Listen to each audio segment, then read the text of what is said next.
And there they go.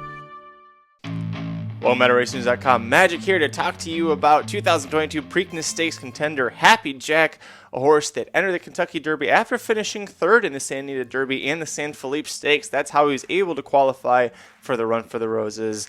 Happy Jack was an outside shot for the Kentucky Derby. Understandably so, he's a horse that likes to spot the leaders several lengths early and come running with a late rush. The problem with that in the Kentucky Derby is that in most years, it's hard to do that. Now, this year we did see a pace collapse, and you saw Rich Strike spring the 80-1 upset from well off of the pace. Happy Jack did get passed by Rich Strike, as Rich Strike passed just about everybody to win the Derby.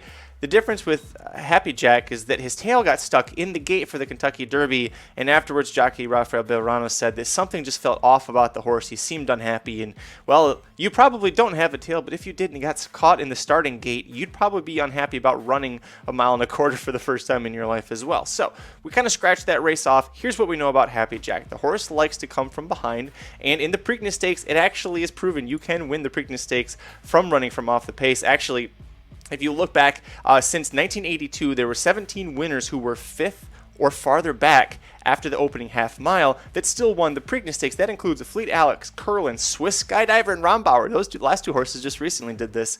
Horses going gate to wire, it's only happened 5 times in the last 14, or 5 times since 82. 4 of those were in the last 14 years, and they included Justify, who gate to wire led at every point of call, I guess, if you want to split hairs there. American Pharoah did it. Rachel Alexandra, Louis Quatorze, and a horse named Oxbow. And let's bring it back to Oxbow, who won this race in 2013. Calumet Farm stallion, who produced Happy Jack, who runs for Calumet Farm, the breeder. And Happy Jack entered in this race by trainer Doug O'Neill, who won this in 2012 with I'll Have Another. He said Happy Jack reminds him a little bit of the way that he saw Oxbow run and thinks that the horse has the chance. And trainer Doug O'Neill did say that, yes, he's a longer shot still to win the Preakness Stakes, but several of the top 3-year-olds are not racing in here from the Kentucky Derby. There's no Zandon. Simplification is here, but you don't have Rich Strike, the winner. You're missing Teba, you're missing Messier, you're missing Smile Happy, you're missing White Ibarra, you name it. There are so many horses who are not making from the Derby to the Preakness. It kind of opens the door for a new shooter to come in, or at least a horse that was well off the board in the Kentucky Derby, and that's what Doug O'Neill's doing with Happy Jack. Listen, after Rich Strike won the Kentucky Derby, kind of made a new rule for myself. I'm not going to come on here and say a horse has no chance to win. I will simply tell you, Happy Jack is not for me in terms of a win bet. If you want to put $5 on him because your son's name is Jack or your name is Jack or any other reason you want to make, hey, go for it. You're going to get great odds on this horse.